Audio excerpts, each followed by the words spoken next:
우리 욥기 31장 1절에서 8절 내 길을 살피시는 하나님이란 제목으로 말씀을 드리겠습니다. 기후변화로 세계 곳곳에 난리가 났어요. 어저께 뉴스 보니까 또 파키스탄에는 홍수가 나서 900명이 죽고 또 3천만 명이 이주민이 생겼대요. 그 나라의 10분의 1이 넘는 숫자가 이주민이 됐다는 거예요. 물난리를 겪어보기 전에는 왜 우리는 또 꼭 자기가 겪어야 그거를 아는지 모르겠어요. 누가 물난리가 났다, 힘들다, 어렵다 얘기하면 힘들기는 힘들겠지. 근데 그게 어떻게 힘든지 구체적으로 알 수가 없었어요. 근데 지금은 먼 나라에서 물난리가 나서 이주민이 그렇게 생기고 900명이나 넘는 사람이 사망을 했다는 게 가슴에 콱 꽂히더라고요. 우리는 이렇게 작은 물난리가 나서도 이것 가지고도 힘들다 생각하고 마음이 한쪽이 무너지기도 하고 되게 몸도 많이 힘들고, 그런데 가족을 잃고 모든 집안 짓기를 잃어버리고 그 작은 뗏목에다가 살림을 싣고 나오는 그들의 모습을 보면서 참 이 기후 변화가 참 무섭구나. 한쪽에서는 가뭄이 들어서 날리고, 한쪽에서는 홍수가 나고, 한쪽에서 너무 더워 날리고, 한쪽에서 눈이 온다고 날리고, 정말 우리가 하나님께서 허락하여 주셔서 우리에게 다스리라고 주셨던 많은 자연을 훼손함에 있어서 여기까지 왔구나 하는 것을 느끼게 되더라고요. 욥기서를 보면서 욥기는 정말 하나님 앞에 하나님 말씀대로 살려고 굉장히 애쓴 사람이에요. 그래서 지난주에도 말씀드렸지만 하나님 앞에 하나님을 경외하며 악을 떠나고 온전하고 정직하게 살았다고 욥을 한마디로 표현을 하잖아요. 근데 그에게도 피해갈 수 없는 고통이 찾아왔어요. 우리는 왜 이 고통이 왔는지 우리는 알지만 욥은 알지 못했어요. 그래서 그에게는 가장 사랑하던 10자식을 잃었습니다. 가지고 있던 재산을 모두 잃었어요. 그랬을 때도 욥은 불평하지 않잖아요. 주시니도 여호와시여 거두시니도 여호와시는 신이 여호와의 이름을 찬송할지어다, 이렇게 고백했던 욥의 모습을 봅니다. 고난의 끝을 알 수 없는 욥에게 3명의 정말 좋은 친구들이 찾아왔어요. 그리고 그 친구들이 계속 욥의 모습을 보며 침묵하고 있을 때는 세상에 덧없는 친구들이었어요. 근데 그들이 입을 열기 시작을 하면서 욥을 판단을 하는 거예요. 욥과 논쟁을 하기 시작하는 거예요. 그게 욥기 4장부터 시작되는 거예요. 4장부터 28장까지 욥의 친구들과 욥이 논쟁하는 그 모습을 우리는 봤습니다. 그들은 욥에게 얘기하는 거예요. 뭐라고 얘기합니까? 한마디로 얘기하면은 쟤 때문에 네가 이런 고통을 당하고 있다. 한마디로 얘기하면은 그 얘기예요. 그러면서 계속적으로 논쟁을 하는 거예요. 그러니까 욥은 아니다, 나는 하나님 앞에 이렇게 죄를 진 적도 없고 죄 때문에 내가 이런 재앙을 당할 일이 없다라고 계속해서 논쟁을 하는 거예요.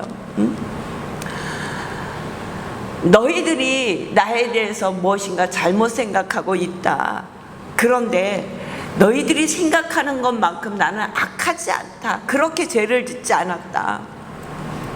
그런데 친구들은 계속해요. 생각해보라, 죄 없이 망한 자가 이 땅에 있냐? 죄 때문이다. 내 자녀들은 죄 때문에 죽은 것이다. 그리고 너는 하나님을 경외한다고 하면서 온전히 경외하지 못했다. 그리고 하나님 앞에 기도하지 않았다.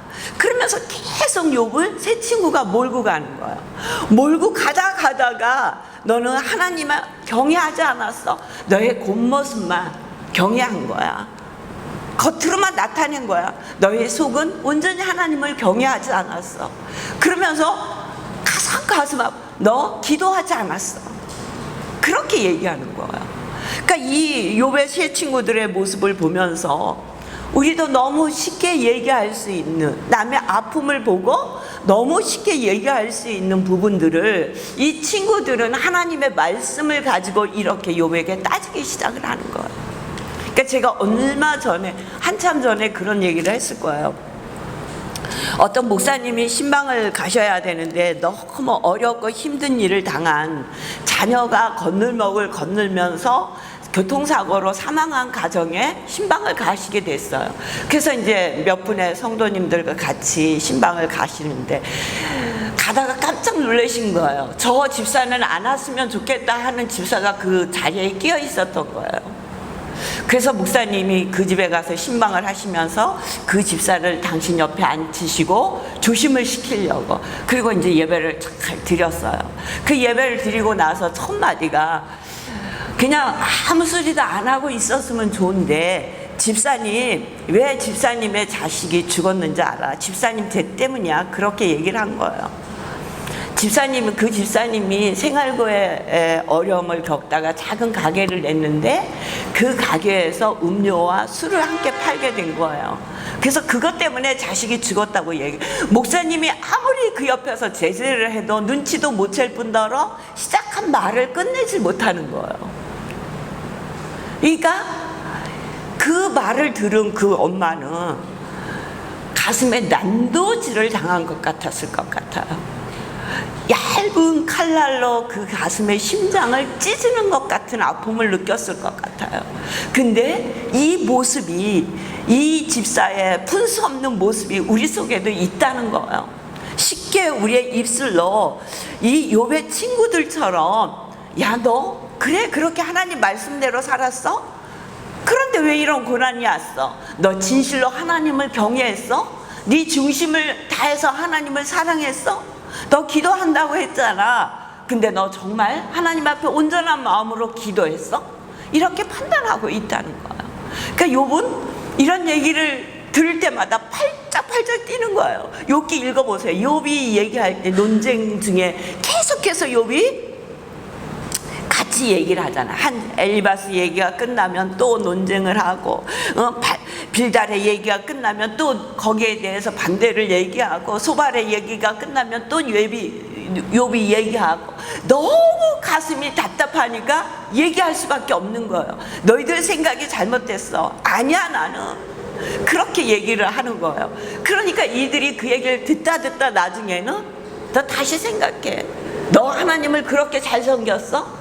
그렇게 하나님을 온 마음 다해서 섬겼어? 너 온전한 마음으로 경외하지 않았어. 너 기도했어? 너 기도하지 않았어. 그러면서 엘리바스는 구체적인 상황을 내놓고 그에게 구체적으로 제시합니다. 22장 4절에서 9절이에요. 가난한 자들로부터 재물을 책차지 않았니? 굶주린 자와 나그네에 대해서 네가 외면하지 않았어? 부정한 방법으로 토지를 획득하고 가와 고아 등 힘없는 자들에게 억압을 행하지는 않았어. 이런 구체적인 범죄를 들면서 네가 이렇게 했다고 하지만 온전한 마음으로 하지 않았기 때문에 죄라고 이야기를 합니다. 죄 때문이라고 단정하는 그들에게 죄를 인정하지 않는 욥을 책망하는 거예요. 그들은. 그러니까 세 번의 논쟁이 끝나고 욥은 조용히 자기의 인생을 생각하며 독백을 합니다. 29장부터 31장까지가 자기가 생각하고 독백하는 거예요. 29장에는 뭐라고 얘기를 합니까? 지난 인생의 삶을 돌아봅니다. 29장 바로 앞이니까 한번 봐봐요. 29장 2절 3절이요. 나는 지난 세월과 하나님이 나를 보호하시던 때가 다시 오기를 원하노라. 그때는 그의 등불이 내 머리에 비쳤고 내가 그의 빛을 힘입어 암흑에서도 걸어다녔느니라. 뭐라고 얘기합니까? 늘 주님과 동행했다고 얘기하는 거예요. 주님이 자기를 지키시고 있었다고 얘기하는 거예요. 그러면서 뭐라고 합니까? 모든 사람이 그렇게 하나님이 나를 지키고 축복하니까 모든 사람이 나를 축복했다는 거예요.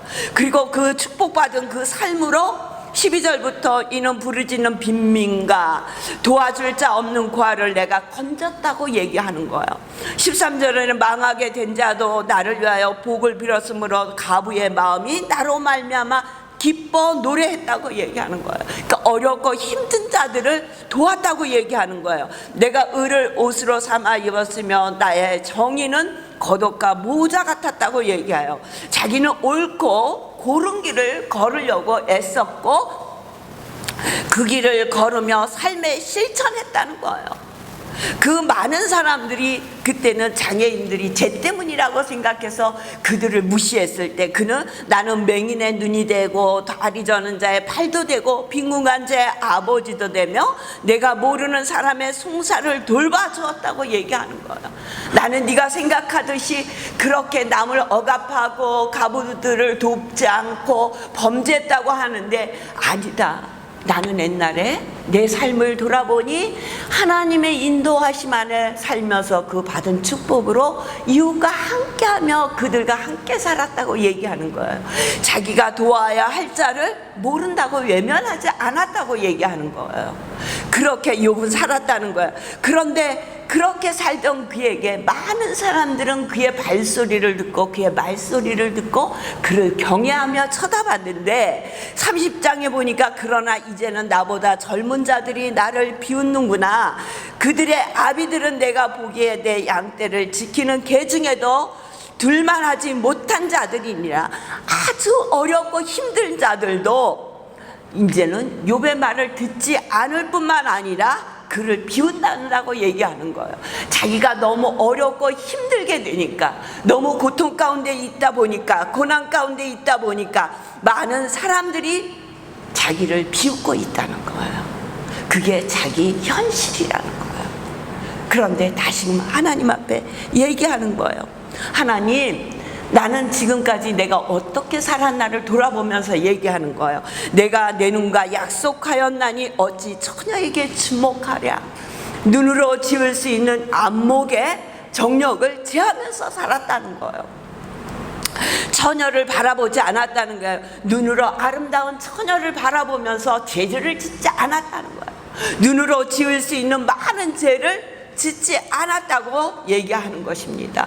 우리는 너무 잘 알고 있잖아요. 눈으로부터 죄가 들어오는 것을. 창세기 3장 6절에 보면 하한은 실과를 본즉, 하나님이 먹지 말라고 말씀하신 실과를 본즉 봤어요. 그랬더니 실과가 너무도 먹음직하고 보암직하고 지혜롭게 할 만큼 탐스럽기도 하고, 눈으로 보니까 그게 보는 짓이 너무 먹음직스러운 거예요.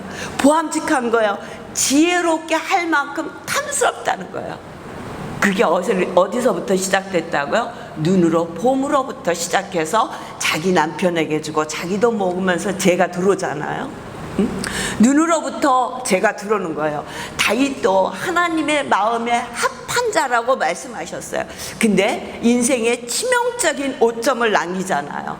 궁궐 옥상을 거닐다가 목욕하는 밧세바를 보잖아요. 눈으로 봐요.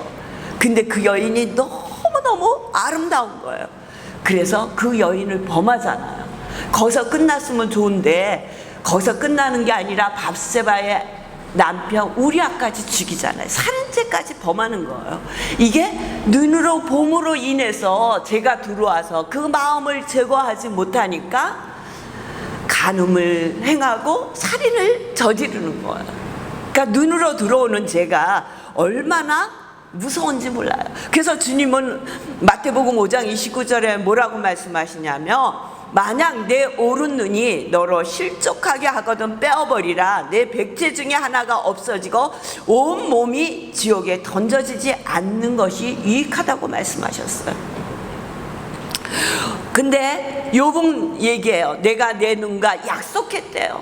처녀를 쳐다보지 않겠다고, 주목하지 않겠다고. 눈으로 들어오는 죄를 제하기 위해서 눈과 약속했다는 거예요.